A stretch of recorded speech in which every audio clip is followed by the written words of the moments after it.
Fala, agronautas! Está começando mais um episódio do Escancar Agro Podcast, o podcast que veio escancarar o conhecimento agro para você, ou a falta dele, né? Estou mais uma vez aqui, eu, Josi Prado e o Rinaldo Grassi. Beleza? Tudo bem, Rinaldo? Bom.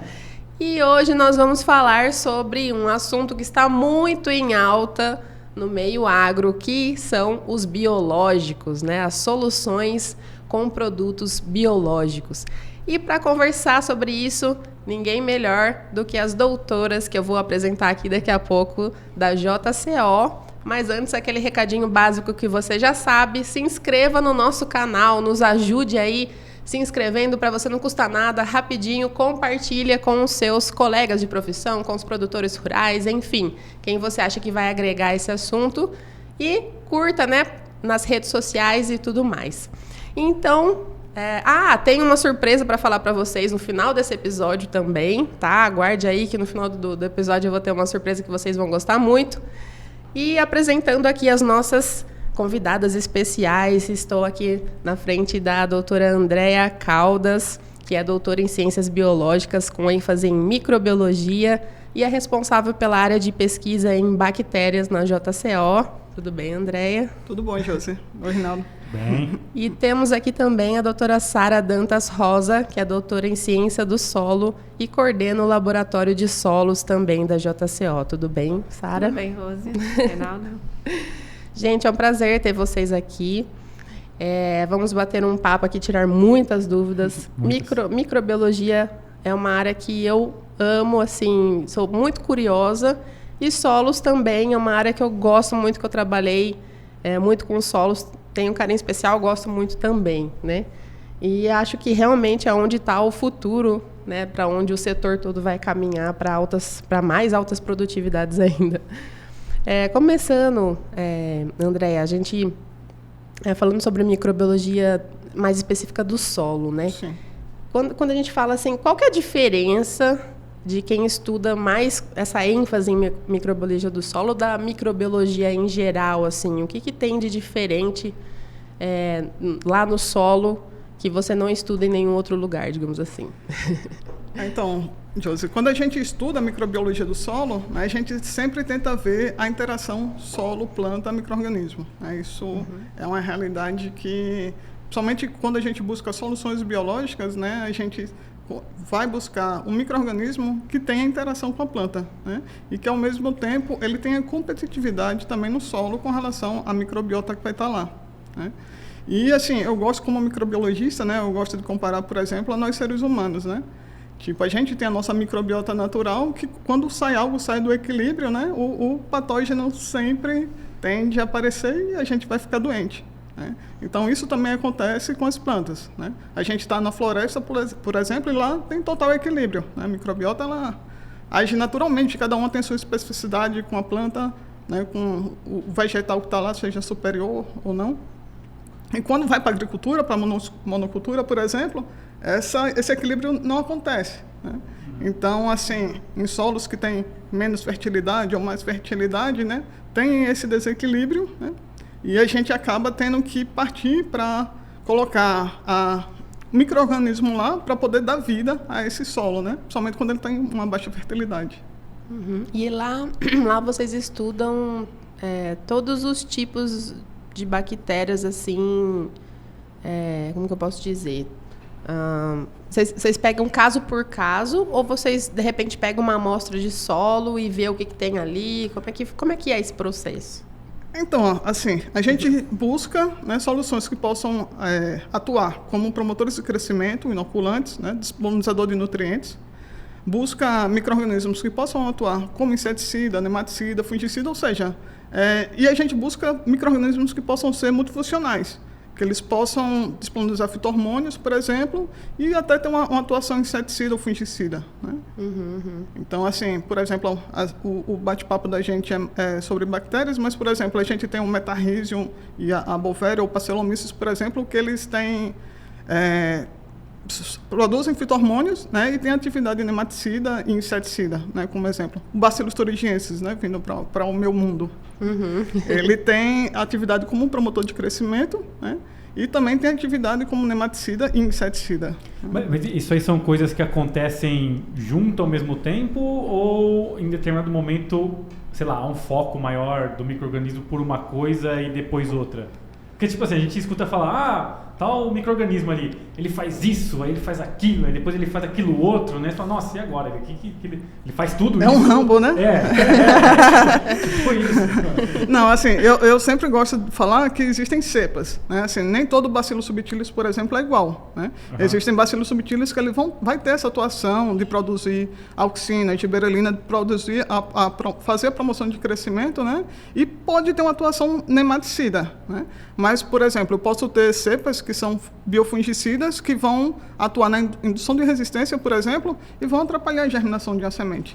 Então, assim, não é qualquer cepa, não é qualquer isolado. Tá. Existe, como a Rosa estava falando, a Josi, desculpa, tem uma pesquisa por trás disso, né, enorme. Tipo assim, a gente recebe o solo de onde a empresa atua, né, a JCO atua, e vai fazendo uma seleção, seja uma seleção funcional com relação ao químico, ao produto que eu vou colocar ali na placa de Petri, né? Se eu quero um micro-organismo que seja solubilizador de fósforo, potássio, que produza quitina. Então, eu faço essa funcionalidade em laboratório também. E, ao mesmo tempo, como eu já trabalho com bioprospecção há alguns anos, né? Não vou declarar a minha idade aqui, mas existe um feeling também. Eu olho para a bactéria e falo, vamos trabalhar juntos, né? Tem dias que dá certo, tem dias que não. Olha pra bactéria e fala você aí. Eu tenho... Entendi. Então, é tipo assim, o micro-organismo como espécie, vamos dizer assim, ele pode ter várias funções, atribuições, Sim. mas como cepa, ele tem uma especialidade. E só porque assim, a gente tem muitos estudantes aqui, né? Muita gente que está iniciando na faculdade, no curso técnico. O que seria exatamente a cepa da bactéria? Seria, vamos dizer, a gente tem, no caso da gente, né, tem um Bacillus subtilis CBMI 2498, seria o nome específico, né, ou que a gente chama também, vamos dizer, de subespécies, seriam isolados dentro de uma espécie, entendeu? Como planta tem variedade, por exemplo. Seria uma... sim. Poderia falar que é uma raça. Sim. Vamos dizer que é uma subdivisão mesmo das Sim. espécies. Não, uma variedade, acho que deu para entender bem. Porque eu fiquei pensando, será que realmente muda alguma coisa no DNA que faz com que ela, né? Parece aquela... Se pegar, sei lá, tipo, você tem lá um monte de cavalo. Aí tem o cavalo que é corredor, tem o cavalo que é mais de força, Sim. né? Imagina que seja... Vamos pensar que todos nós aqui somos seres humanos. Essa parte, eu tenho dúvida de alguns aí. Essa parte a gente... Humanos, Então, mas assim, cada um tem a sua habilidade, né? Para uma coisa ou para outra. Então, é mais ou menos. Como espécie, somos únicos, né? Mas cada um tem a sua habilidade, digamos. Legal. Muito legal. E falando mais especificamente, assim, a gente vai falar, na verdade até esqueci de comentar, mas a gente vai falar especificamente dessa ação de solubilização do fósforo, né? Que é uma coisa que também o pessoal está falando muito em campo. Em relação ao ciclo do fósforo, né? Como é que... Agora eu vou passar um pouquinho para a Sara. Sara, dentro do ciclo do fósforo no solo, né? Onde é que especificamente entra a ação das bactérias? Sim. É sempre bom a gente lembrar que o fósforo vem de algum lugar, né? Então, rocha.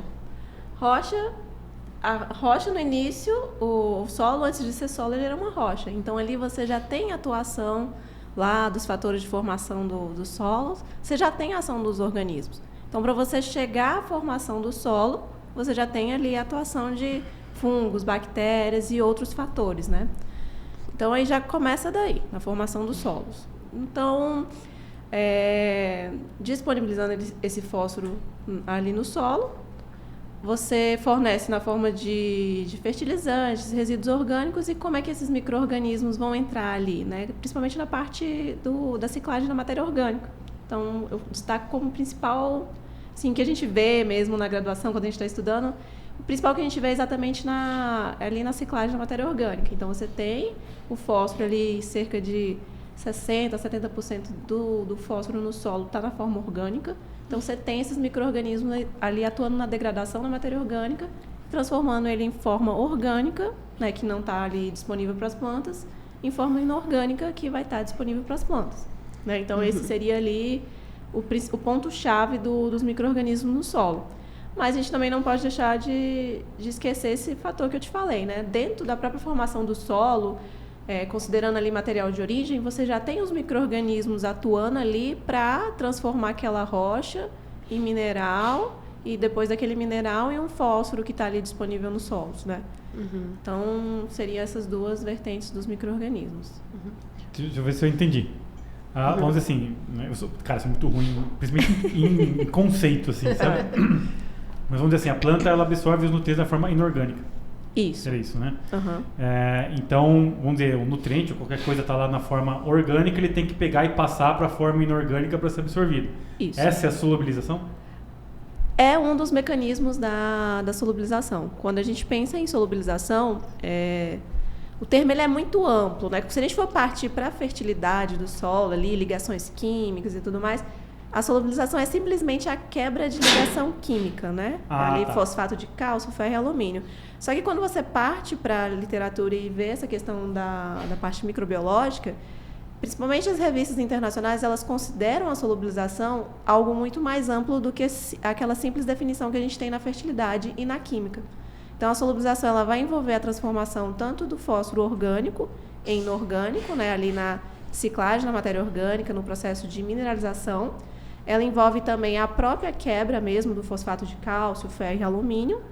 E outro mecanismo seria a indução dos micro-organismos ali em crescimento de raiz, promoção do crescimento. Então, esse seria um terceiro mecanismo que a gente incluiria dentro do termo solubilização. E esse processo de mineralização ocorre inicialmente com o micro-organismo, porque quando ele rouba para ele, porque todos nós precisamos de ATP, né? O micro-organismo também. Então, quando ele pega esse fósforo para ele, a gente já chama aquilo de mineralização. Tá? Então, assim, como a senhora falou, mais de 60% é matéria orgânica. Então, ele vai ali, só basta, entre aspas, né, ter a água para fazer a hidrólise da enzima, né, e aí poder disponibilizar. Mas primeiro ele pega para ele, como ele vai estar ali próximo da rizosfera, então ele vai ceder para a planta. Entendi. Tipo, no processo de deixa eu pegar o meu, tipo, cai uns pedaços pro caminho que aí a planta pega, né? Que no solo também funciona um pouco dessa maneira, quando a gente entra naquelas questões lá de fósforo lábio e não lábio, mais ou menos isso. Uma parte fica lá presa para ele e outra parte fica disponível para a planta. Isso, porque o fósforo, quando a gente está estudando, é um dos elementos assim, mais polêmicos, né? Pois é. Sim, até hoje. A gente estava até mexendo nisso esses dias, né? Porque quando você pega lá e vai fazer lá cálculos de, sei lá, extração, exportação, etc., que seria a quantidade de nutrientes por tonelada produzida e etc., cara, não está nele. Quando você vai para nitrogênio, potássio, etc., muito mais do que nele. E a gente tende a, colocar muito mais assim do que estequiometricamente, vamos dizer assim, precisaria. Assim, porque os solos brasileiros, né, em sua grande maioria, são solos mais velhos, intemperizados. Então, tem muito óxido de ferro, que acaba retendo esse fósforo, né? Fósforo, carga negativa. As cargas negativas que a gente tem nos solos tropicais são cargas positivas. Então, ali fixa, né? Começa ali com uma ligação mais... Ainda mais que tem pouquíssimos elementos negativos, né? Para concorrer então, com assim, o fósforo. começa ali uma ligação mais fraca, né? E covalente. Aí, com o tempo que esse fósforo está em contato com o solo, essa ligação ela fica muito forte. E os estudos mais antigos diziam que é irreversível, né? Até o Djalma Martião falava muito, ele tinha muitos trabalhos nesse sentido, de provar que esse fósforo que está retido ali, ele pode se tornar disponível novamente, né? Mas eu não sei como ficou essa linha de pesquisa dele.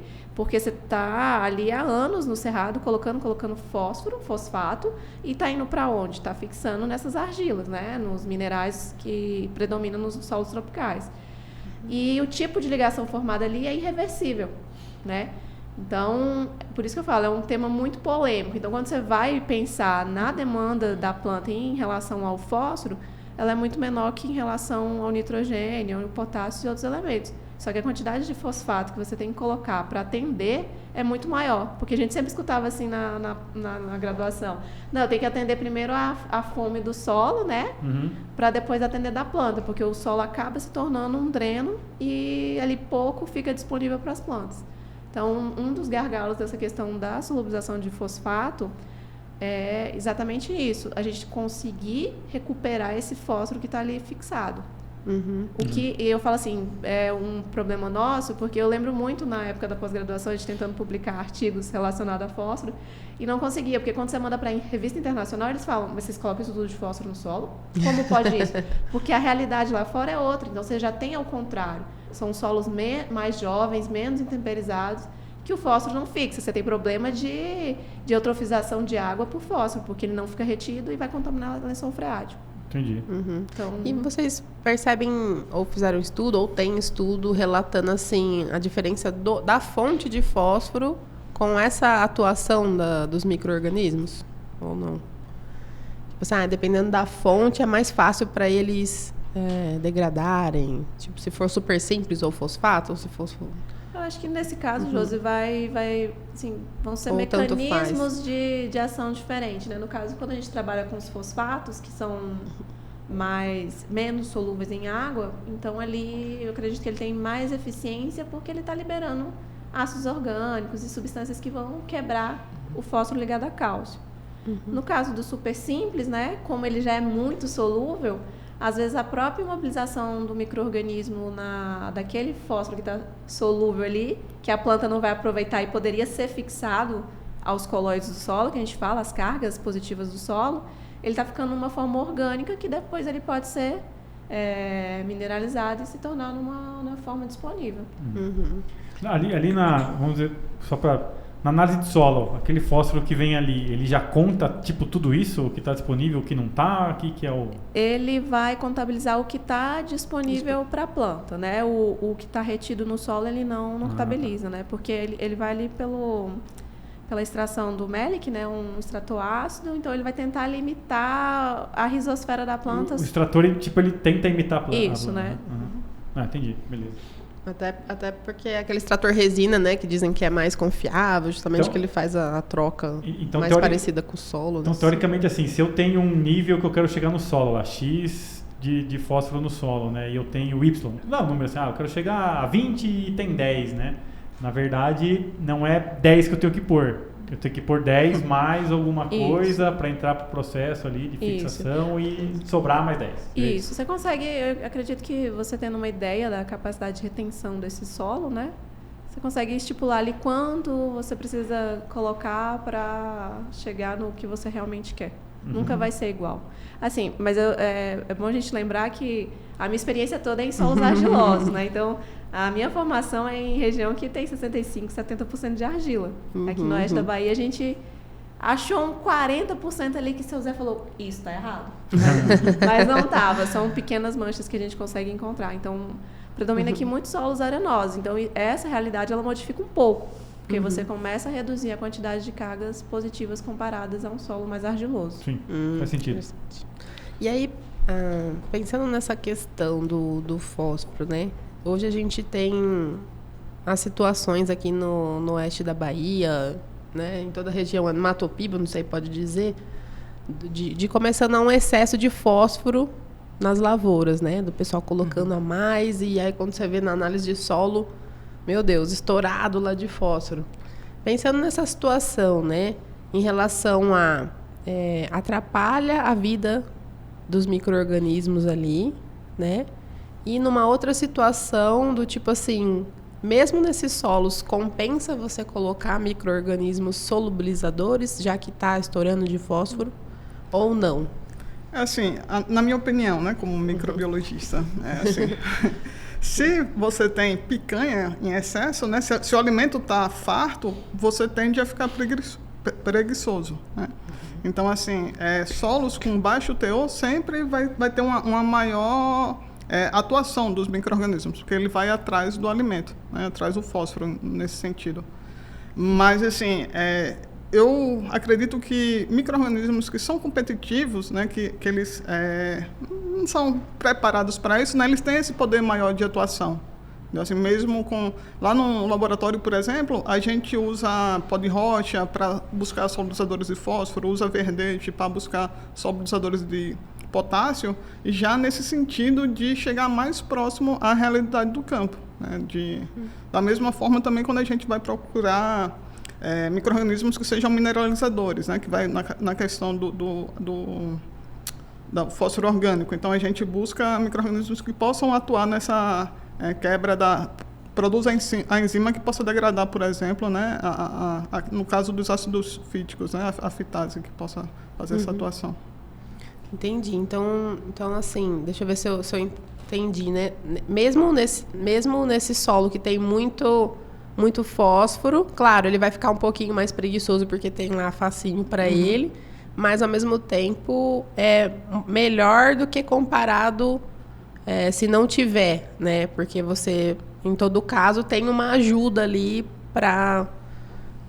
ou não. Nesses casos é melhor realmente não colocar, deixar para uma outra situação. Eu acredito, né, que a tendência do uso de solubilizadores de fósforo, por exemplo, seja a mesma tendência para os fixadores de nitrogênio. Né? Cada vez mais a gente está diminuindo a questão de colocar... Né, compostos nitrogenados, né, fertilizantes, né, usando os inoculantes, né, Bradyrhizobia, Azospirillum.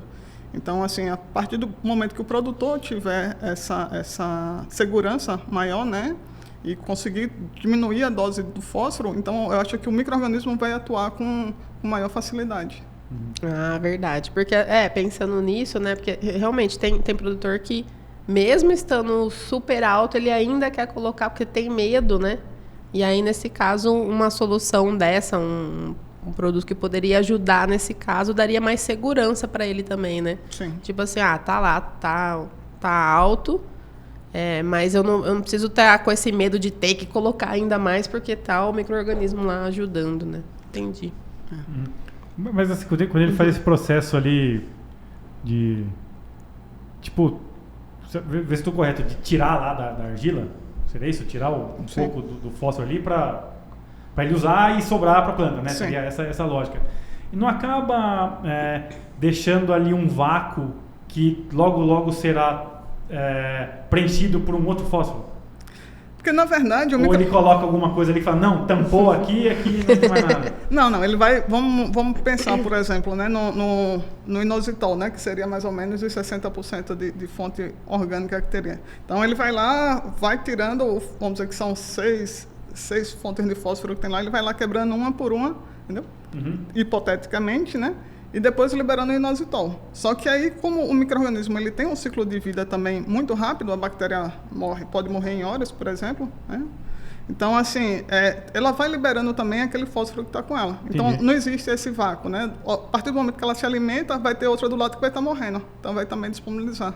Não, entendi. Sim. E assim, uma das questões também dos solubilizadores, quando a gente pensa na estrutura, na fertilidade ali do solo, você só vai conseguir observar esse efeito se a planta estiver necessitando mesmo daquele fosfato, Sim. daquele fósforo. Porque pode acontecer isso. Foi lá, solubilizou, liberou aquele fósforo, só que aí a raiz, vamos na situação que a Josi falou, um ambiente abundante, aquele fósforo vai acontecer o quê? Ou vai um outro micro-organismo imobilizar, ou se naquela situação ali eu tiver sítio de adsorção, vai absorver. Então, por isso, muitas pessoas falam assim, não está funcionando. Mas existe ali toda uma avaliação para você entender se realmente está solubilizando, se está fazendo sentido você colocar naquela área, né? Uhum. Então, são vários fatores que você tem que analisar. Por exemplo, solos muito pobres, às vezes um micro-organismo está solubilizando, mas como o André falou, ele precisa daquele fósforo para ele sobreviver. Então, aquilo não está sendo refletido, não está voltando para a planta. Mas pensando por outro lado, como eu gosto de falar, eu prefiro que ele esteja ali dentro do micro-organismo, fazendo parte de alguma estrutura do micro-organismo que ele vai poder disponibilizar aquilo futuramente, do que retido em um sítio ali do solo que não é retornável, né? Ele já avançou um nível, né? Estando ali, né? Então, assim, é sempre melhor ter fósforo imobilizado na matéria orgânica dentro da estrutura, fazendo parte da composição dos micro-organismos, do que retido ali nos colóides do solo. Mas quais seriam assim os cenários, vamos dizer assim, mais propícios ao uso, assim? É tipo, a terra que já... O solo, né? O solo que já está lá todo todo lá cheio de fósforo e aí eu coloco o micro-organismo sem adubo, sem colocar a porta-fósforo, ou não, vai lá onde não tem nada e coloca só ele, ou não, vai lá onde não tem nada e coloca ele. E quais seriam assim, os cenários que vocês percebem que teria essa atuação mais forte mesmo dos micro-organismos? Que faria mais sentido usar? É sempre um ambiente mais equilibrado. Então, assim, os resultados que a gente vê é adubação 50%, aí você coloca lá o micro-organismo, ele consegue atingir patamares que são relativos à adubação 100%. Então, a ideia é, como a Andrea falou, sempre estar reduzindo as adubações. Entendi. E o micro-organismo fornecendo, mas também não adianta nada eu colocar no solo que não tem nada. Sim. E ele vai imobilizar aquilo para ele e não vai disponibilizar para a planta. Então, tem que haver um equilíbrio. Quando a gente pensa na solubilização, a gente também tem que pensar que os micro-organismos precisam de alimento. Na verdade é bem isso, né? Quando a gente, vocês já falaram por várias vezes, quando a gente pensa na solubilização, né? Ele não é o cara bonzinho ali que tá ali, né? Tipo lá, festa São Cosme e Damião, né? Não, ele tá... É pra ele, né? Aquilo ali é pra sobrevivência É, pra ele. dele. Depois, né, num saldo positivo lá, ele te entrega, mas ele tá pensando nele, né? Sim, acho que todas as atividades microbianas que a gente estuda é pensando no benefício dele, né? Aí eu vou falar da micorriza. A micorriza, ela tem mais facilidade de estabelecer ali a simbiose, né, se houver deficiência de fósforo, porque é uma troca. O micro-organismo não vai dar fósforo para a planta se a planta não vai dar o que ele precisa, né? Sim. É até bem polêmico essa questão na FBN, né, de tipo, coloca nitrogênio no plantio da soja ou não coloca, atrapalha ou não atrapalha na ondulação? Acho que você está falando do fósforo, mas seria uma linha muito similar de se pensar, né? E até pensando num micro-organismo que nem você falou, né? Que é simbiótico, ou seja, mesmo ele tendo essa relação que é quase como uma parceria, né? Ainda assim precisa ter essa troca. Ganha-ganha, né? Muito E interessante. ele não é bonzinho assim à toa. E tá certo, né? Porque senão... Eu acho que ele tá errado, ele tinha que... Mas assim, a planta também ela não é boba. Ela só permite o micro-organismo chegar ali perto se ela achar que vai ser um encontro legal, né? Se a associação entre eles for... Eu tava vendo até esses dias ali na questão do nitrogênio, né? Mas a gente pode, de novo, seguir em vários outros segmentos, né? Mas ela realmente ela identifica, né, o que está em excesso, o que está em falta para ela, e ela mesmo começa a produzir lá substâncias que vão direcionar o crescimento ou as buscas para o que está fazendo falta ou até para inibir o que está em excesso, né? Sim. O caso ali do nitrogênio era o NO3- NH4+, vocês me corrigem se eu estiver errado, que são as formas de assimilação, né? De assimilação, e se eu não me engano, tem uma abundância maior sobre um do que sobre o outro. Eu acho que o NO3 é mais fácil do que o NH4+ de ser absorvido, né? Só que assim, não é porque ele é mais fácil que ela só quer ele, se só tiver dele tá bom. Não, ela consegue prever, cara, tá me faltando NH4, então eu vou produzir aqui substâncias que me facilitem buscar mais isso do que o outro, né? Sim. Então as dinâmicas malucas.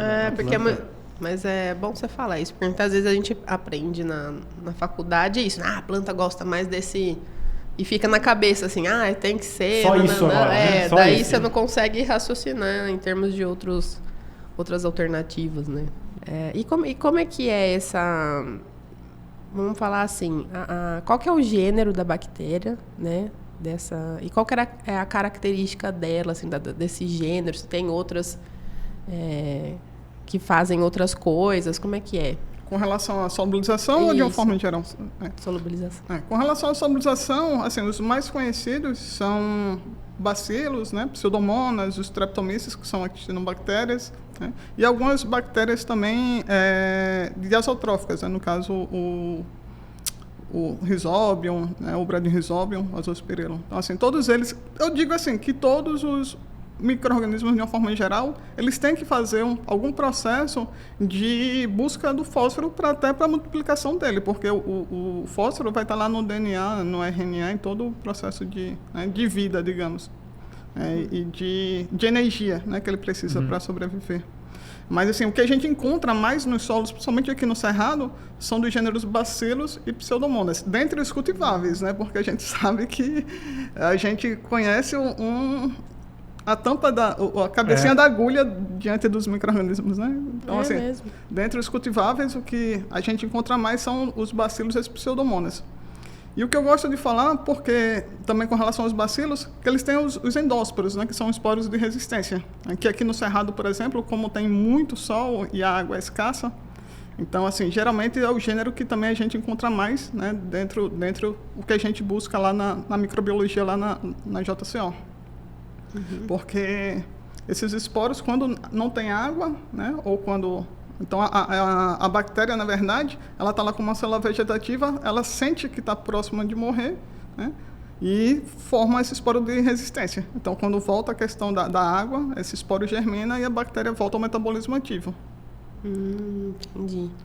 E a forma de vocês conseguirem levar ela, né, como um produto, Sim. como é que vocês... Também conseguem é dessa mesma forma. Também imaginei que... A gente, para um produto ele ser efetivo, né, principalmente os produtos que têm um shelf life sem precisar de refrigeração, por exemplo, a gente coloca eles na forma de endósporos. Tá? Porque isso também facilita o manejo na fazenda. Porque as bactérias têm mais facilidade de ser misturada com fungicida, inseticida, herbicida. Né? Porque elas vão ali como endósporos dentro do produto formulado. Né? Então, assim, elas vão estar lá em contato com essas substâncias químicas, né? E quando chegar lá no solo, depois do tratamento de semente ou mesmo a pulverização, cada um vai para o seu lado. Né?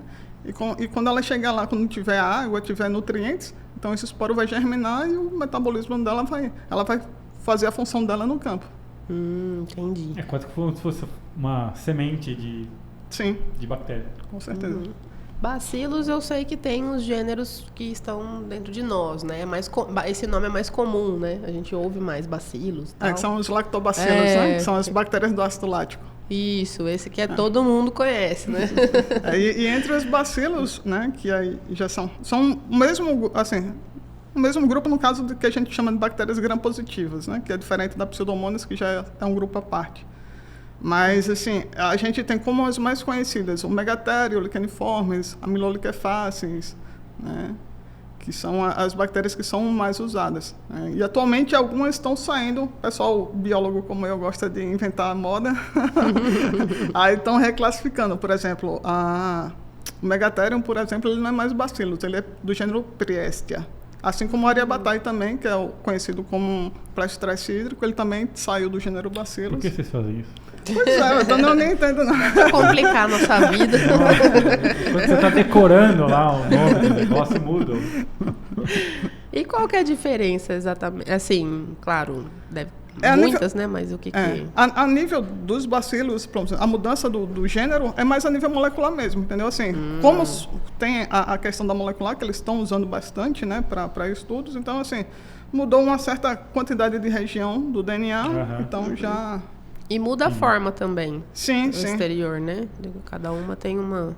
Ah, sim, dos bacilos, sim. Cada um tem a sua formazinha de esporular, o bacilo, aqueles desenhos, né, que faz na placa. O Bacillus subtilis, ele é mais pleomórfico, que é o que a gente chama isso.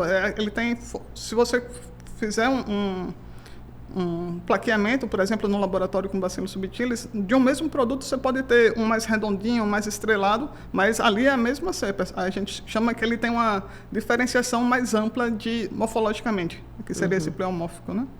Mas até para planta tem espécies, vamos dizer, como eu estava falando de cepa no início da conversa, né? Vamos dizer, tem cepas, por exemplo, de Pseudomonas fluorescens, que é a mais conhecida, né? A mais falada e a que tem mais produto como inoculante. Tem cepas que elas podem promover o crescimento e outras que podem ser patógenos da planta, né? E nesse processo de bioprospecção, né, no qual eu sou apaixonada, mas ele me traz algumas surpresas de vez em quando. Né? Então, na busca, por exemplo, de micro-organismos solubilizadores de fósforo, né, a gente fez um meio funcional e a bactéria apareceu lá solubilizando um halo interessante. Tá? E, teoricamente, a olho nu parecia uma Pseudomonas. Beleza, então... vamos purificar isso aí, levamos para purificar.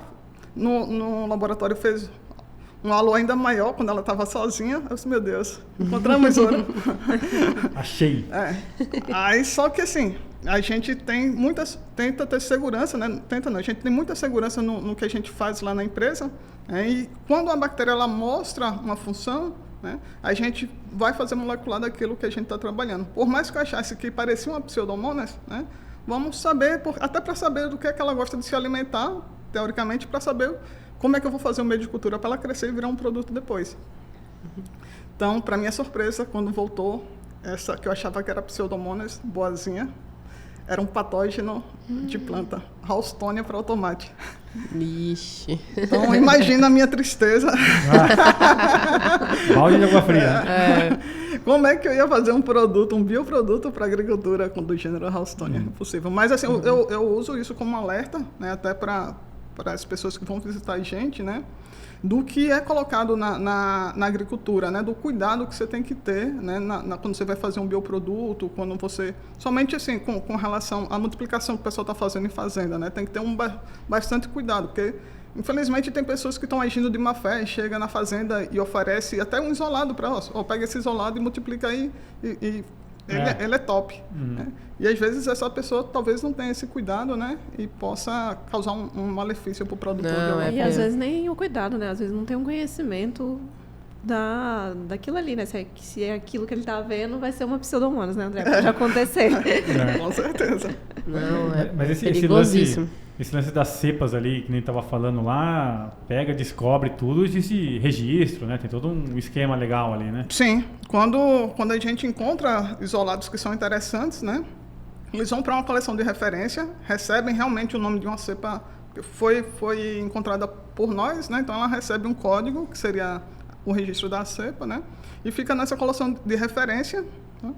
E o produto só pode ser registrado se ela estiver nessa coleção. É um dos princípios, é um dos passos para o registro de um produto biológico. Então, uma das grandes chaves, vamos dizer assim mesmo, pro cara que quer usar o biológico é ter essa ciência total da cepa ali. Tipo, o que é ela, o que ela não é. Falam isso até... Imagina só o caso do cara, que ele chegou lá, sei lá, um consultor, ou o próprio corpo técnico da fazenda chegou na decisão de que a gente tem que usar Bacillus aminoliquefaces, por exemplo, né? E aí o cara vai para comprar. E aí ele vai para o mercado e ele vai ter lá, sei lá, várias cotações, né? Então ele tem que ter uma atenção nisso, porque não necessariamente ele está cotando a mesma coisa para a mesma finalidade. Estou correto nisso? Com certeza. Tá, entendi. Você pode, tipo assim, pegar tem cepas que são puramente mais nematicidas, outras mais biofungicidas, entendeu? Então, vai para o seu objetivo. Que é aquela conversa do início, né? Que a gente tá. Então, fica aí o alerta aí, pessoal. Até aprofundar nisso, né? Ter bastante cuidado nisso aí. Sim, até o Caçuia sempre, ele vira e mexe, ele alerta em relação ao perigo de fazer isso sem conhecimento, de até risco humano, né? Como é que... Claro, é possível... esse material ser contaminado por bactérias que nos agridam também, né? Sim, vocês já ouviram falar alguma notícia em relação a isso? Assim, Na verdade, tem artigos publicados, né? O pessoal da Embrapa, recentemente, né, publicou até com relação ao BT. Então, assim, eles pegaram amostras de vários locais, né, várias cidades, e viram que tinha mais contaminantes humanos do que o BT lá. Era um ou outro. Fizeram também com relação aos inoculantes, né? O Bradyrhizobia zospirillum. E assim, infelizmente, o número maior do micro-organismo de interesse, né, é o que a gente menos encontra, né, nesse tipo de multiplicação. Uma coisa assim que a gente como empresa, a gente não é contra um farm desde que um farm ele seja feito com qualidade, né, que não cause nenhum dano, digamos, para a saúde, né, e também para... Porque assim, pensa em hortaliças, que você vai comer alface ali. Imagina o que é que o cara vai colocar lá dentro daquele alface. Agora vamos falar bem a verdade, né? On-farm, né? Como que é dentro de uma fazenda? Não, mas assim, tem farms que são... Né, para não ter polêmica, só deixa o pessoal pensar. Não, assim, quem anda em fazenda sabe como é que é, né? Tipo, não, mas tem hora que tudo é corrido, tudo é não sei o que, tudo não sei o que lá, pega e faz e não sei o que. situações que aumentam o risco, né? Sim, com certeza.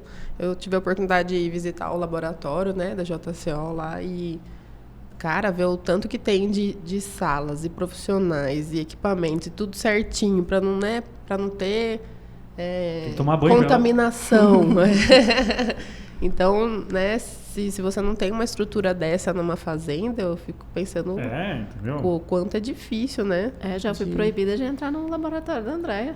Sendo um laboratório de solos, né? Que é mais contaminação. Chega lá toda suja. Pois é. Eu falei, hoje eu fui lá, posso entrar? Ah, não, hoje você pode. Deixa eu fazer uma pergunta para vocês. A gente tem muito, assim, como é biológico, né, e etc., o biológico, né, essa dinâmica toda, ela sempre nos traz, a primeira referência que a gente tem é o bom, né? É o bom, é o natural, e aí, né, etc e tal, né? E às vezes a gente vê o pessoal cometendo exageros, né? Já que é biológico, em vez de 1, põe 30, né?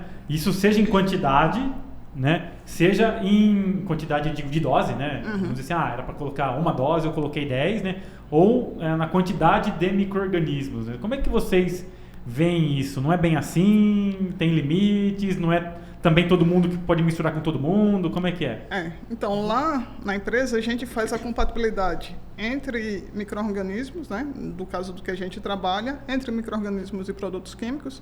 E com relação... Então, assim, nessa questão de todo mundo pode misturar com todo mundo, não. Assim, já te respondendo de início, né? Existem, vamos dizer, o próprio bacilos, tipo, a gente estava fazendo endofítico essa semana e pegou lá na folha, tinha 2 bacilos, né?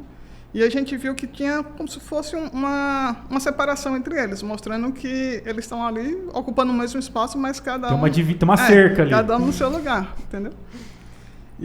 Mas assim, com relação à dose, né, é algo bastante interessante também. Trabalhando até nessa questão do endofítico que a gente estava essa semana, porque como é que acontece, né, lá na empresa? No meu caso, por exemplo, recebo o solo de onde a JCO atua, faço a seleção lá dos micro-organismos, né, e busco função para ele. Quando essa cepa, por exemplo, ela tem uma função boa como um disponibilizador de nutrientes, como promotor de crescimento, a gente leva para a casa de vegetação, né? Então, vem uma equipe de agrônomos, tudo, né, para me ajudar nessa parte. E trabalhando também com relação ao estresse hídrico. Então, a gente busca muitos isolados lá com relação ao estresse hídrico, né? Não só por estar na moda, mas porque é uma necessidade, vai ser uma necessidade futura cada vez mais. E essa semana a gente trabalhando, a gente viu que uma planta, ela não estava desenvolvendo, as outras estavam maiores que ela, né? Mas, ao mesmo tempo, quando a gente deu estresse, ela não morreu. Então, assim, era uma bactéria, né, que tem um potencial para o estresse hídrico, mas que quando a gente faz esse teste, também a gente coloca uma superdose para já saber se a bactéria vai ou não causar algum dano para a planta, né, por exemplo. Então, a gente viu que a dose que a gente estava colocando alta estava atrapalhando. Ou ela estava produzindo muita auxina, muita gibberellina, não estava deixando, né, a planta chegar num stand legal, por exemplo. Sim. Então, a dose, com certeza... Aí, como ela mostrou um potencial bom, né, com relação até ao estresse hídrico, não só o desenvolvimento, o foliar, tudo, foi bem legal mesmo. A gente vai trabalhar agora, na segunda etapa, as doses, né, dessa bactéria para saber qual seria a dose mínima que daria o mesmo resultado. É o refino, né? Porque você está falando, né? Se a gente parte do ponto que primeiro ele faz para ele e depois ele deixa, né? Você coloca um monte ali, você tem que ter estrutura para no primeiro momento sustentar esse monte. Exato, você coloca ali Por isso que é importante esse estudo baseado na dose e na compatibilidade entre eles. Então, às vezes você mistura lá 5 tipos de micro-organismos, cada um promete uma coisa. Só que ali pode haver competição entre eles. E aí, sei lá, o solubilizador está pegando ali todos os nutrientes e aí seu foco principal era a fixação de nitrogênio. Só que os fixadores de nitrogênio são mais fraquinhos do que os solubilizadores. É uma hipótese, não estou afirmando. Então, ali vai ter um desequilíbrio. Então, o seu foco vai acabar sendo perdido. Então, isso é importante, saber a questão da compatibilidade entre eles, sempre usar a dose adequada. Até mesmo porque, às vezes, as doses excessivas elas vão ter dano ali na planta, né? Não, O gasto energético, né? Eles falam muito a questão de estimular alguns hormônios que vão induzir crescimento, só que isso futuramente vai reduzir produtividade. Uhum. Então... E tem algum, assim, que é mapeado, assim, que, cara, esse é meio brabo, mistura com pouco, quando tá misturado ele sobressai? Existe alguém, assim?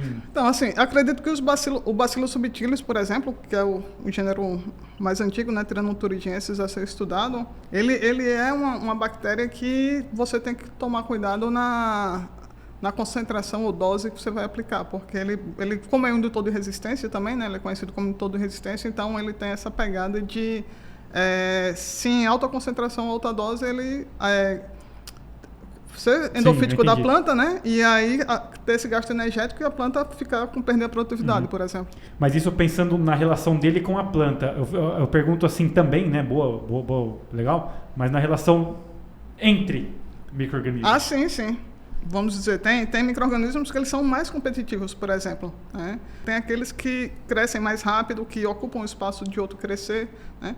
E teria essa diferença, entendeu? Assim, da competição, ele seria mais competitivo, então atuaria com mais força, digamos. Como ele sai na frente, ele acaba logo dominando o espaço e não deixa para outra, né? Sim. Isso é interessante, por exemplo, com biofungicidas, por exemplo, né? Tipo assim, a gente faz... Eu não sei se vocês lembram da época da penicilina, que quando foi fazer o teste, né, a gente criou uma placa, a gente colocava a bactéria do lado e o fungo do outro e via se tinha, que a gente chama de antagonismo ou antibiose, né? Então, fica vendo se a bactéria ela vai produzir substâncias que vai inibir aquele patógeno, né? Então, com o gênero Bacillus, por exemplo, que tem uma motilidade grande, né? Então a gente busca bactérias que tenham essa motilidade maior e possam chegar mais próximo do fungo sem deixar ele crescer. Então isso, dependendo da função que você quer para o micro-organismo, isso é interessante, por exemplo, né? Porque ele se torna mais competitivo no campo, no solo. E você acha que, assim, vamos dizer, bom, como agricultura a gente enfrenta N realidades e cada talhão tem a sua e etc.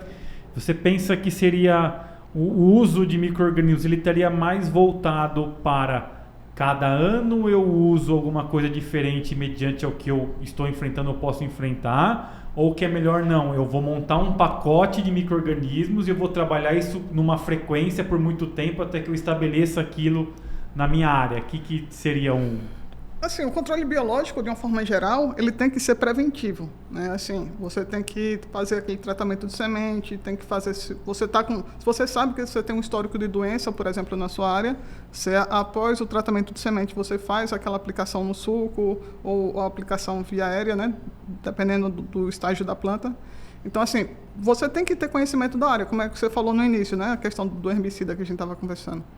Assim, você sabendo o histórico da sua área, você pode se planejar previamente. Porque biológico para apagar fogo, nem químico está apagando. Então, assim, se você não agir de forma preventiva... Né? As pessoas não acreditarem no biológico, né, de uma forma geral, cai, por exemplo, por conta disso. Porque as pessoas só querem usar quando o químico não está servindo mais, né, só querem usar para apagar fogo. E ele não é feito para isso. Não, muito pelo contrário, né? Eu penso que ele é outra linha, né? Eu acho que assim, eu penso muito em associação mesmo, né? De você trabalhar as duas vertentes e o cara que chega mesmo dando aquela primeira abafada, aquela primeira porrada, vamos dizer assim, eu penso que é o químico mesmo, né? Ah, sim. E depois o biológico ele vem mantendo. Você não pode usar biológico sozinho, né? Já é uma premissa. Assim, tem a questão do plantio direto, tem alguns produtores que estão se preparando para isso, por exemplo, né? Diminuir o uso do químico, né? Mas eu acho que deixar de usar químico ainda é uma realidade um pouco distante. Sim. Então, assim, a gente como empresa, a gente sempre propõe o uso consociado, né? o manejo, né, de químico com biológico. Então, eu acho que é muito mais um pacote mesmo, sabe? Você aplicar aquilo, vão ser 3 safras, porque aí você dá tempo ali do micro-organismo se estabelecer, dominar aquele solo. Então, principalmente quando a gente pensa, vou dar meu pitaco aqui no nematóide, né? Estou longe de ser nematologista, mas eu escuto muito da Márcia, né? Então tem que ser uma coisa ali de safras para você ver realmente o resultado. Entendi. E pensando em solo, tem algum parâmetro de solo que você fala, enquanto você não estiver aqui, você não está preparado para para usar ou alguma coisa? Sei lá, o teor de zinco tá lá na Lua, isso vai matar tudo.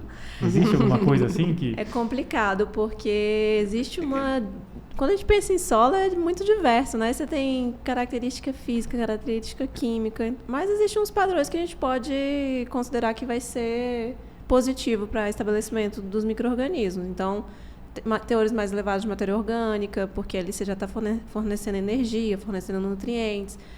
Um solo equilibrado em relação à nutrição, né? Então, não é mais zinco, não é mais fósforo, é um equilíbrio. Lá naquele barrilzinho que a gente viu lá na graduação... Ele funciona, né? Funciona, porque você tem que ter tudo em equilíbrio. Então, acho que esses dois, matéria orgânica e a fertilidade ali no ponto equilibrado. Em relação aos solos, os tipos de solos, né? Que você falou que tem até a especialização mais em solos argilosos, né? Você tem visto maior efeito em solos argilosos e arenosos ou não existe isso? Quando os dois estão em equilíbrio, aproveitando até o gancho do Rinaldo, né? Os dois estão em equilíbrios, o benefício é igual? Eu acho que quando os dois estão em equilíbrio, o benefício vai ser igual. Claro que eu acredito que no argiloso a proporção, né, vai ser maior. Mas estando em equilíbrio... E essa questão, assim, o argiloso aguenta um pouco mais de desaforo, digamos assim. Sim, é porque a argila, apesar dela ser um inimigo para o fósforo, só que ela ela acaba retendo mais matéria orgânica, ela proporciona ali um maior teor de matéria orgânica, retém mais água. Então, quando a gente pensa em solo arenoso, a gente ainda, nessa parte microbiológica, a gente tem muito que avançar, porque é complicado. As temperaturas são altas, você não consegue formar palhada, retenção de água é menor comparada a um solo argiloso. Mas as respostas, eu acredito que nos dois você consegue enxergar. Você, assim, mediante o potencial que cada ambiente te traz, você usar essas práticas, né, vamos dizer assim, te colocam mais próximo de atingir aquilo, né? Diminui o gap, vamos dizer assim. Sim. Porque eu imagino que realmente um ambiente mais arenoso, entre aspas, ele é mais inóspito. Como um todo, assim, né? Menos atividade de cargas ali, né? Mesmo comentou. Então, assim, lá no laboratório a gente tem a gente está quebrando a cabeça com uma metodologia que a gente fala da respiração basal e biomassa microbiana, né? Que ela vai te dar uma ideia da atividade desses micro-organismos no solo, né? Então, lá na minha época de graduação, em solos com 60%, 70% de argila, eu fazia a metodologia, ela dava perfeita. Perfeita sim, né? Se tratar um atributo biológico, né? Tem uma variação muito grande. Só que a gente conseguia ter resultados.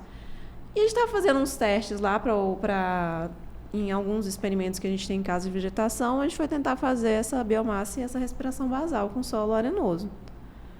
É muito complicado. Não dá. Aí dá um resultado negativo, dá um resultado positivo. A própria bioanálise, né, que a gente já está arriscando ali fazer algumas, né? Para o solo arenoso é complicado. Então, assim, é um desafio para a gente entender qual metodologia eu vou utilizar, se realmente ali, quando você pensa como você está trazendo um solo ali do campo, está levando para você analisar ali o quanto os micro-organismos estão em atividade.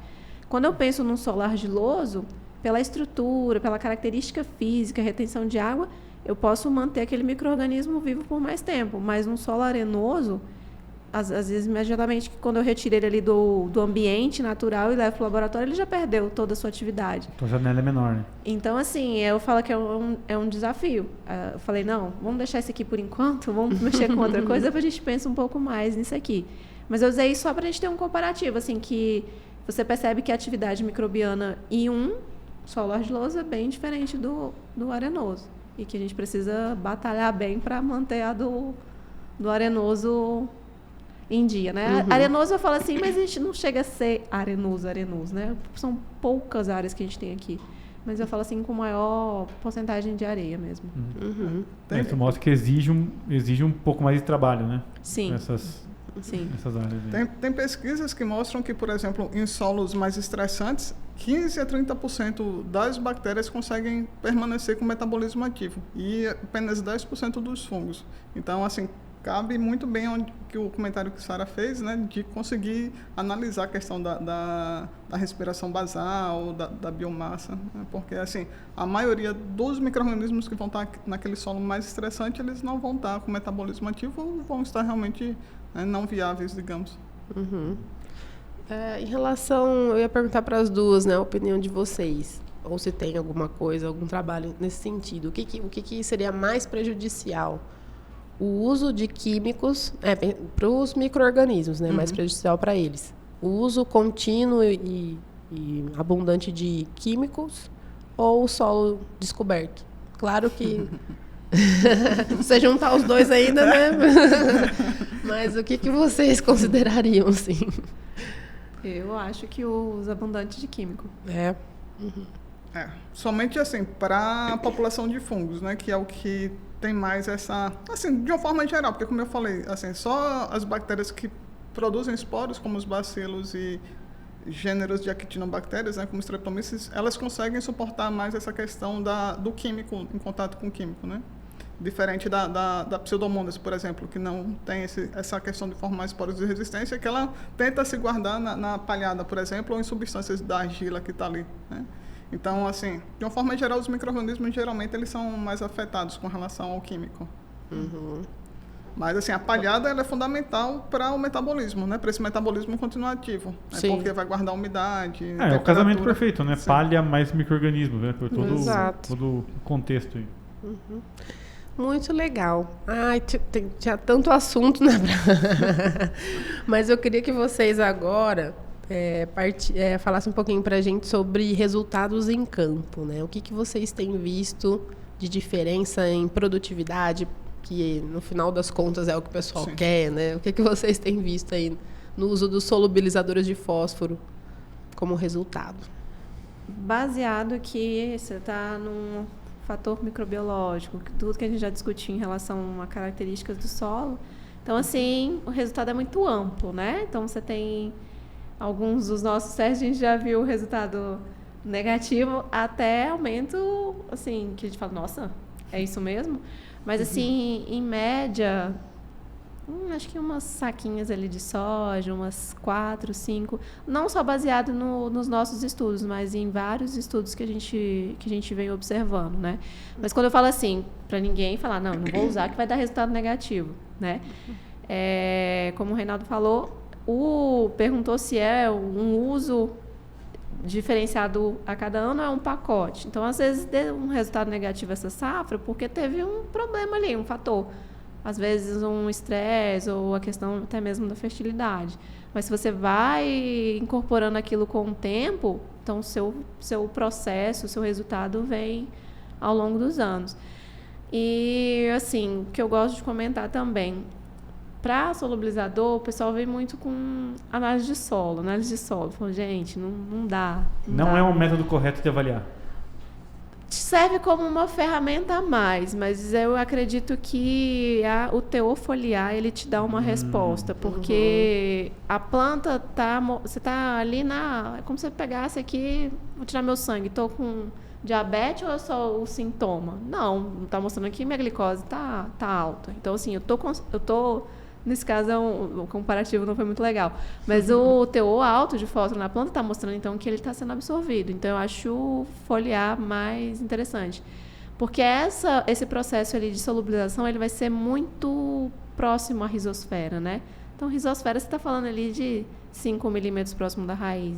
Você não consegue ter essa exatidão numa análise de solo. Sim, e até porque o micro-organismo, ele também atua sobre aquela fração do fósforo no solo que não foi medido pela análise. Exato. Então, e assim, é aquele negócio, né? Ele solubilizou ali, se a planta não absorveu, utilizou aquilo imediatamente, foi disponibilizado novamente. Então, assim, a planta vai te dizer mais, né? Sobre a eficiência dessa aplicação. Mas a gente vê resultados em análises foliares. A gente sempre usa o solo como um comparativo, né? A análise de solo e foliar, elas se complementam. E no processo de bioprospecção, né, no desenvolvimento de micro-organismos ou de um produto, né, quando a gente vai fazer essa seleção, a gente sempre busca não só o resultado no solo, mas na folha e também a entrega na semente. A gente consegue ver esses 3 parâmetros, né, para poder fazer a seleção de isolados que possam dar essa entrega, né? Lógico que, como a senhora falou, vai de solos para solos, né? Tem o solo que o micro-organismo vai estar lá mais predisposto a entregar esse fósforo para a planta e outros não. Sim. E eu imagino que também os micro-organismos sejam muito importantes quando a gente ir para outro patamar de mercado, que a gente discute muito aqui também, né? Que o mercado vai cada vez mais caminhar para uma qualidade do produto, às vezes muito mais do que a quantidade. Então, por exemplo, a gente vai querer uma soja com uma quantidade de proteína maior para comercializar de outro jeito. Vocês veem que os micro-organismos também têm uma participação nisso, conseguem interferir nisso ou não? Sim, assim, de uma forma geral, os testes que a gente faz lá, não só com relação à solubilização, mas até micro-organismos considerados biofungicidas, né, no caso do Bacillus subtilis ou velezensis, a gente vê uma maior sanidade da semente no final e um peso também maior da semente. Vamos dizer, a gente tem um trabalho lá com o Dr. João, que é o nosso fitopatologista, que ele viu, comparado à testemunha, que tinha menos mancha púrpura onde foi testado o nosso produto do que a semente que estava sem o produto, né? Fora o peso da semente também. Excelente. Então, acho que tem muita vantagem. Que estava até comentando, né, que estava difícil de fazer semente, que vocês comentaram no outro episódio, que esse ano estava até difícil de fazer. Não, sim, porque por causa do clima, né? Não sabe o que vai dar de... Esse ano é um desafio para quem produz semente, né? Por causa do... Ainda mais, falta de água, né?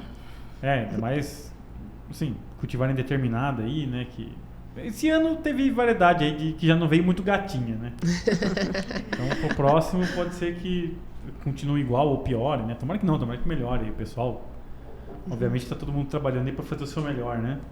Mas é um desafio. É isso aí. A gente também queria muito conversar sobre a questão da seca que você falou, mas deixa para um próximo episódio, né? Também não vamos... falar de seca agora, chegando aí em fevereiro, não é nem bom, bate aí na mesa. Aí. E tem muito assunto também para a gente tratar mais para frente, então vamos deixar para um próximo. E, meninas, vocês falando aqui me deixou muito claro o quanto que é importante o papel do consultor nesse processo todo, né? E o porquê de vocês fazerem o produto de forma tão personalizada, né? Porque vocês comentaram comigo que vocês realmente procuram entender a situação do cliente, avaliar, né, o aspecto solo, o aspecto manejo, para depois recomendar qual que é o mix que ele vai usar ali, né, a finalidade. Então, não é uma coisa assim, eu quero... claro, a não sei que o cara conheça muito já o produto de vocês, tal, mas não é uma coisa que, quero me dar 10 aí de tal coisa. Não, tem todo um processo até chegar na recomendação final, né? Então, ao conversar com vocês, eu vejo o quanto que isso é importante. E, para finalizar, né, eu gostaria de chamar aqui também... acho que tem mais alguma dúvida, Rinaldo? Aproveita aí. Tenho só mais 37 dúvidas. Pois tem assunto para manga, né? Mas se tiver alguma mais urgente também, fica à vontade, dá tempo. Onde é o banheiro? Então, eu vou chamar aqui a Luciane Oliveira, né, que é sócia proprietária da JCO, para comentar um pouquinho para a gente sobre essa parte aí, enquanto o Rinaldo vai ali no banheiro.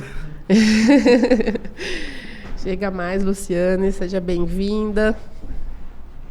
Gente, e só antes da Luciane comentar, né, gente, que prazer ter 4 mulheres numa mesa, falando assuntos técnicos. Aí, minha gente. As mulheres dominando o ar. Inédito. Muito bem. Lu, seja bem-vinda, né, no nosso podcast. A Lu, que é sócia proprietária aí da JCO. Gostaria que você comentasse um pouquinho para a gente como é que está, sobre o produto mesmo em si, né, o nome desse solubilizador que a gente está conversando aqui, e como é que está a demanda, a distribuição, né, nas regiões do Brasil aí. Então, esse produto é um produto lançamento, né? A gente conseguiu esse registro recentemente, mas nós temos batalhado, né, há um bom tempo para conseguir o registro desse produto. A doutora Andréia, ela é uma das idealizadoras e criadoras desse produto. A doutora Sara, na parte de fertilidade, ajudou a gente bastante também. E ele é um produto chamado JCO Ômega.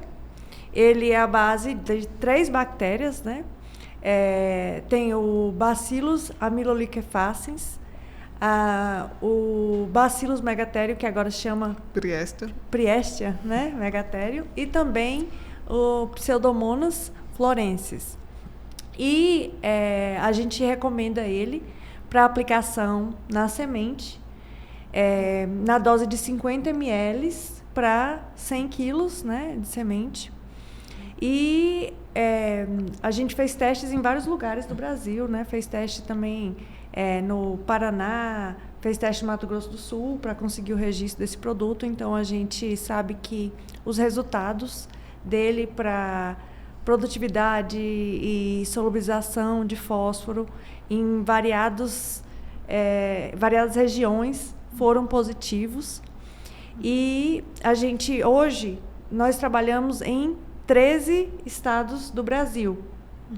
A nossa fábrica é aqui em Barreiras, na Bahia, mas a gente também tem unidade aqui em Luiz Eduardo, tem em Porto Nacional, no Tocantins, está abrindo também uma em Irecê, né?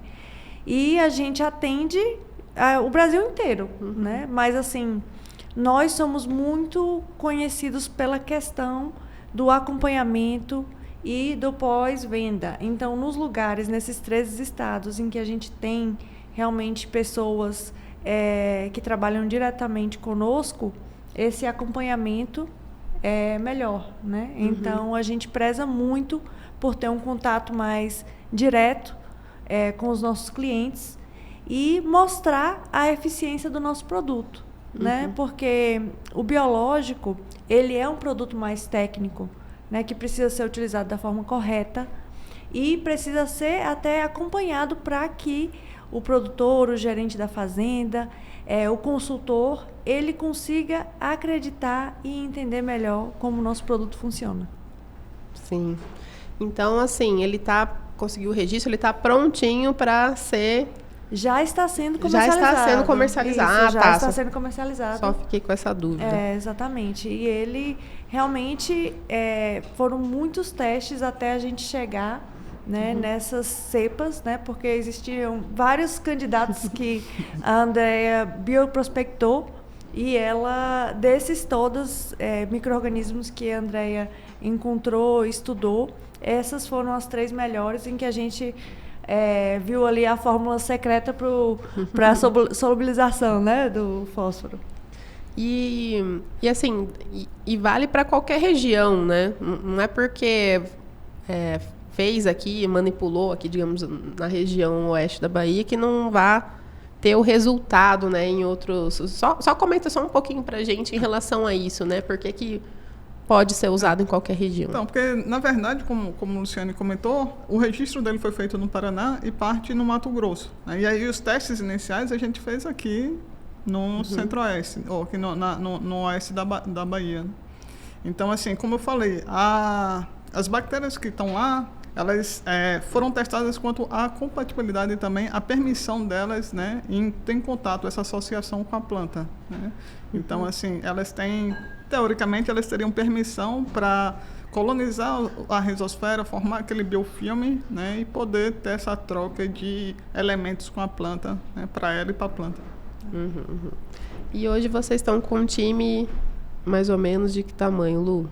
Então, hoje nós estamos trabalhando com 150 colaboradores, né? Mas, assim, nós investimos pesado na área de pesquisa e também de treinamento dos nossos colaboradores que estão no campo, né, para que eles possam dar a melhor chance para que o nosso produto funcione e mostre resultado, né? Que a gente se preocupa muito isso. Nada vale a gente fazer todo um trabalho se o nosso produto não mostrar resultado. Exato. Né?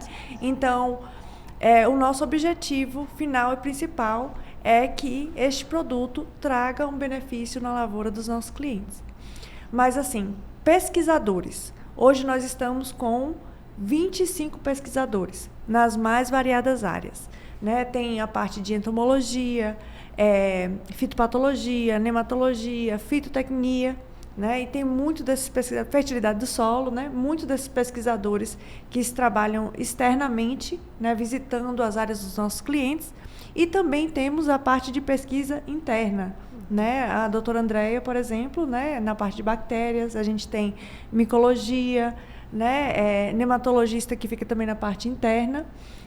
Então, a gente tem doutor que é especializado em fermentação, né? Então, a gente tem toda essa parte. Por quê?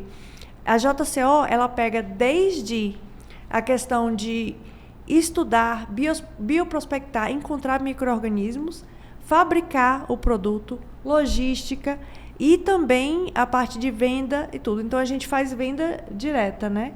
Então, a gente pega todo o ciclo ali do produto e a gente acompanha do início ao fim, né? Então, a gente tem que ter uma equipe muito especializada, a gente tem muitos treinamentos, né? Sábado é o dia de treinamento oficial. Exatamente. Então, a gente treina ali os nossos colaboradores constantemente. E até também na parte de entender qual que é a melhor aplicação, né, Lu? Que vocês investigaram, qual que o cliente vai conseguir aplicar melhor? Será que é via semente? Será que é via, né, pulverizador? Vocês também fazem até esse estudo, né? Exatamente. Então, no momento em que a gente encontra um micro-organismo promissor dentro da empresa, a gente procura saber tudo sobre aquele micro-organismo, né? Passa por vários pesquisadores para ver, além dessa propriedade, né, de solubilização, ele tem alguma outra propriedade, né? Para a gente ver qual o melhor tipo de... Como a gente poderia comercializar esse produto da melhor forma para ele trazer o melhor benefício para os nossos clientes, né?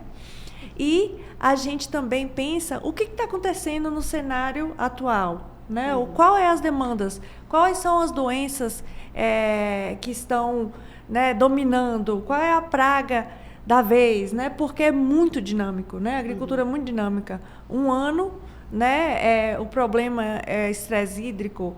Outro ano, o problema é praga que era secundária e que virou, né, a praga de foco principal. Então, a gente está sempre atento, né, à demanda do cliente para que a gente possa também correr atrás daquele de um produto que atenda a demanda do cliente, né, que vá de encontro. Porque um micro-organismo, para ele ser comercializado, além de ele ter um efeito, né, bom para a planta, ele não pode ser fitopatógeno ou causar doença a humanos, como a Andréia falou. Ele tem que produzir bem, né, para que a gente possa produzir ele em larga escala e também ter um custo-benefício bom para o produtor trazer eficiência no campo, né? Então, até um micro-organismo ser levado ao campo em forma de produto é um processo muito grande, né? É muita gente desenvolvendo aquele produto e nós temos a sorte, né, e a bênção de Deus, na verdade, de ter o recurso humano, que na verdade a JCO, o nosso maior tesouro são as pessoas que trabalham lá dentro. E Josi, você já foi lá, você deve ter visto como as pessoas são apaixonadas por aquilo que eles fazem, né? Então, assim, sem as pessoas, sem a pesquisa, a gente não conseguiria fazer tudo o que a gente consegue fazer no campo, né? E Lu, acho que vocês estão muito à frente, assim, porque vocês estão tão conectados com o futuro, porque o futuro é isso. O futuro, a gente fala tecnologia, inteligência artificial, vindo aí, aquele medo, né, dos robôs tomarem... e toda a diferença do futuro é justamente o capital humano, né? Os recursos humanos, a inteligência humana. Então, puxa, que legal. E ver que vocês estão conectados com isso, com a parte do biológico, que é para onde a gente também tem que caminhar para outras produtividades, né? Para sustentabilidade. A diversidade que vocês pregam lá, que é muito bonita, né? Então, assim, dando os parabéns, né, para a empresa, o quanto que isso é inovador. E como que o pessoal consegue encontrar vocês, né? Quem está em uma região aí que, de repente, ainda não conhece vocês, como é que eles conseguem chegar, né? Certo, então, quem tiver, né, interesse em conversar com a gente, A gente está acessível aí, né, em todas as redes sociais, né? Pode encontrar a gente através do Instagram, do LinkedIn, pode encontrar a gente no Facebook, né? Nosso site também, Soluções JCO, Biológicas. Exatamente, Soluções Biológicas, JCO Bioprodutos. E lá vai ter o contato, né? Também de WhatsApp e contato de alguns vendedores também, né? Que quem quiser entrar em contato com a gente pode nos visitar nas redes sociais. Hoje temos a internet aí para nos ajudar, graças a Deus, a encontrar tudo. E fisicamente também, quem estiver aqui na região de Luiz Eduardo Barreiras também pode visitar as nossas unidades, né? Perfeito. E aí, então, resta, né, divulgar a surpresa que eu falei para vocês aí no começo do episódio, que agora com a Lu aqui do meu lado também posso anunciar que com grande alegria e satisfação a JCO é o nosso patrocinador aí de 2024. Espero que por muitos anos, né, que renda uma parceria que renda muitos frutos para nós, né, Lu? Então, assim, oficialmente agradecer você aqui, né, o seu José Cláudio também, e já esteve aqui também, mesmo antes, né, da gente conversar, que depois que ele participou, que ele nos deu o feedback que ele, né, o pessoal veio conversar com ele, que foi interessante. Isso chamou a atenção para ele vir aqui também conversar sobre ser patrocinador. Para mim, pessoalmente, é uma satisfação enorme, porque eu me identifico demais com a missão, com a visão de vocês. Então, pode ter certeza que eu não teria feito esse acordo de patrocínio se eu não acreditasse na empresa, se eu não visse a seriedade de vocês. Então, eu estou muito feliz e agradeçam, né? Porque se o podcast vai aí sobreviver e continuar trazendo muito conteúdo para vocês, vai ter também o apoio da JCO, né? Então, vamos ter muito conteúdo pela frente, graças a Deus. Nós agradecemos você também, né? A gente, com essa equipe nossa de pesquisadores, a gente tem muito conteúdo técnico, né? Que eu tenho certeza que pode contribuir com a agricultura e também com as pessoas que vão estar escutando esse podcast. Com certeza. Bom, meninas, muito obrigada pela participação. Obrigada, Júlia. Foi muito legal. Nós e aí, como é que foi participar de um podcast? Tranquilo agora? Eu confesso que doeu menos do que eu imaginava. Ai, que bom. Foi tranquilo, digamos, né? Eu começo a dar aquela travada, mas como em qualquer apresentação, né? Exposição, mas depois a gente vai... Que bom, que bom. Muito bom. Então, deixo também para vocês darem as palavras finais aí para a gente encerrar esse ótimo episódio. Então, eu agradeço o convite, né? E estimulo aqui, como microbiologista, né, o uso consciente dos biológicos, né, e a busca e a pesquisa, né, desses micro-organismos que vão ser o nosso futuro, né? Não só para a agricultura, mas para a saúde humana, os micro-organismos fazem parte da nossa vida. Dizem que o nosso corpo tem mais micro-organismos do que células, então exatamente. Estimulo como microbiologista as pessoas a estudarem também. Eu queria agradecer a oportunidade, né? Uma satisfação estar aqui, uma nova experiência. E, assim, puxando sardinha, né, para a ciência do solo, a fertilidade, todo cuidado, né? A gente sempre acha que o solo é só ali fonte de nutrientes e tudo mais, mas ali é a base, né, a sustentação para várias coisas, medicamentos, produção de fibras. Então, ter cuidado com o nosso recurso natural aí que se perde com muita facilidade. Verdade. Você, Lu, quer deixar mais alguma para finalizar? Não, só falar que né, o nosso slogan é "Nossa força está na raiz". Então, o nosso objetivo é justamente isso aí, né? Juntar aí fertilidade e micro-organismos e fazer uma raiz bem forte, né, para suportar vários momentos aí difíceis que essas plantas podem passar na lavoura. Exatamente, é aí que está a solução de nossos dilemas. Então, muito obrigada. Esse foi o episódio com a JCO falando sobre solubilização de fósforo através da ação de micro-organismos. Espero que você tenha gostado. A gente vai ter outros episódios aqui que a gente vai poder aprofundar muito mais nesse universo que é produtos biológicos. E você já sabe, se você gostou, deixa seu comentário. Se você ficou com alguma dúvida, se a gente deixou de comentar alguma coisa muito importante aqui que você não pode deixar de falar, tem aí embaixo no vídeo, tem também o nosso e-mail, contato@agroinsight.com.br. Fica à vontade. O Rinaldo também tá dando um tchau aqui pra galera, né, Rinaldo? Fala aí. E espero você, então, no nosso próximo episódio. Até lá. Tchau!